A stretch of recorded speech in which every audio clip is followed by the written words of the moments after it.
Hello guys, welcome to all of you in the data mindset, and I'm Amit. I'm your host for this session. In the previous class we have discussed about data types in the Python, and we talked about a couple of the data points in the Python, which was integer, float, string, list and tuple. And in the previous class we discussed about few of the functionality of the tuple, and we discussed about how we can define tuple in Python, what are the features associated with tuples, and so on. So today once again we will go back to our coding and we will understand how we can write, how we can see some more features of the tuple, and then we will again discuss some additional data types in the Python. So let's go and start it, guys. So here we are going to into our Jupyter notebook, and we will talk about some more functionality of tuple. So let's say how we can write the tuple. Tuple we can write it by putting the elements inside this parenthesis, right? So if you just write, let's say 2 comma 5 comma 6 comma 8, so it becomes a tuple. But let's see, if I remove the parenthesis over here, what it becomes.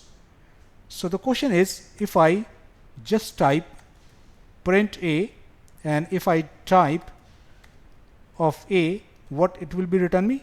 It will return me 2568, and still it will show me tuple.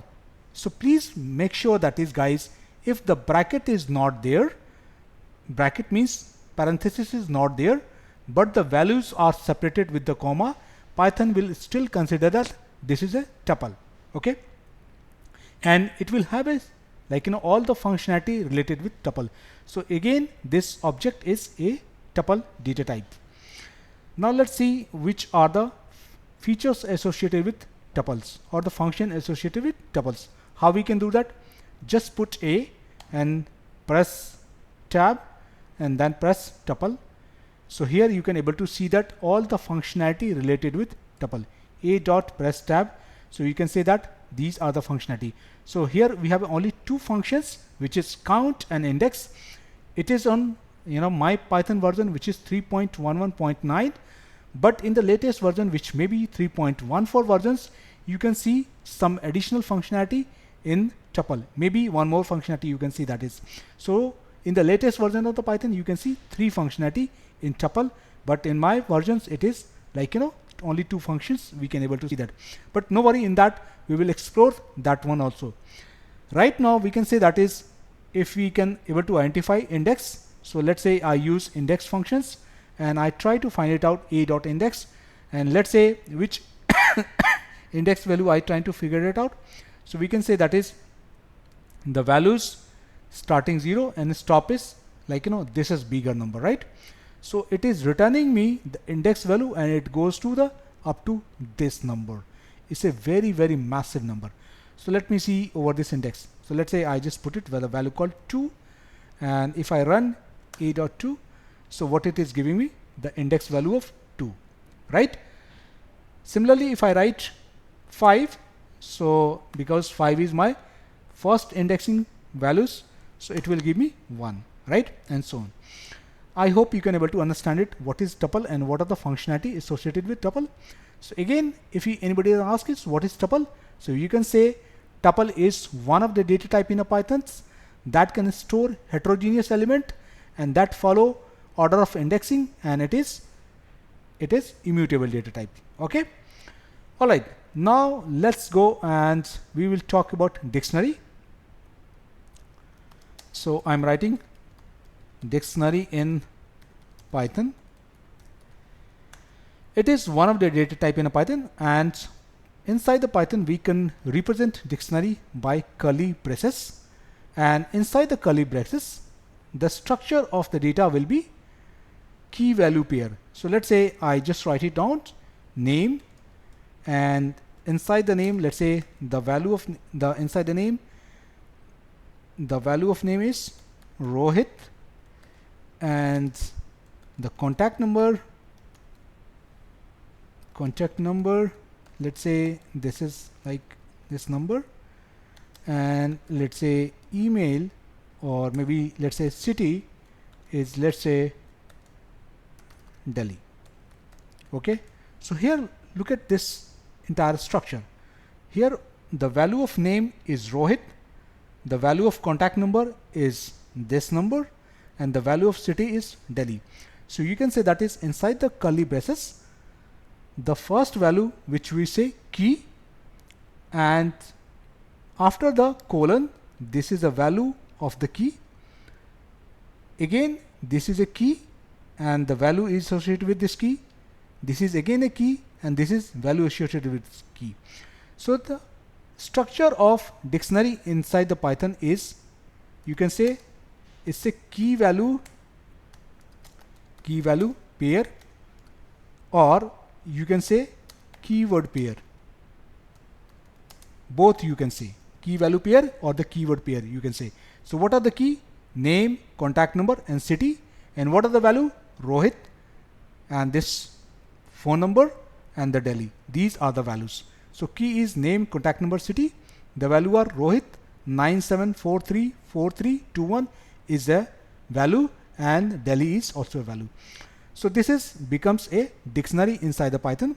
And let's say if I store it is in, so let's say I store in one of the variable called D1, and if I execute this piece of the code by writing print D1, and then if I type it D1, so we can get it this value and the type of D1. So here you can say that is the entire dictionary is getting print and the type of dictionary is, here you can say dict, right? All right. Now let's say if you ask these questions, is the dictionary is mutable? Okay. And dictionary follow index. So I'm writing these questions. Dictionary is mutable. And second question is dictionary follow index. So let's say to investigate and to find it out the answer of these two questions. So what we can do is, so let's go, we try to find it out, dictionary is mutable or immutable. So what we can do is simply just putting D1, again put dot, again put tab. So here you can able to see that the few of the elements, few of the functionality, which is you can say update, pop. Okay, by looking these two functions, pop means remove. Here the pop actually works like a remove. It can remove the element from this dictionary. Here you can see update, that means you can update this dictionary, right? By looking these two functionality, we can say that inside the dictionary we can make the changes. That means the dictionary is mutable. So let us do that and try to update the dictionary. And what we are doing is d1.update, and now what we are trying to do is we are putting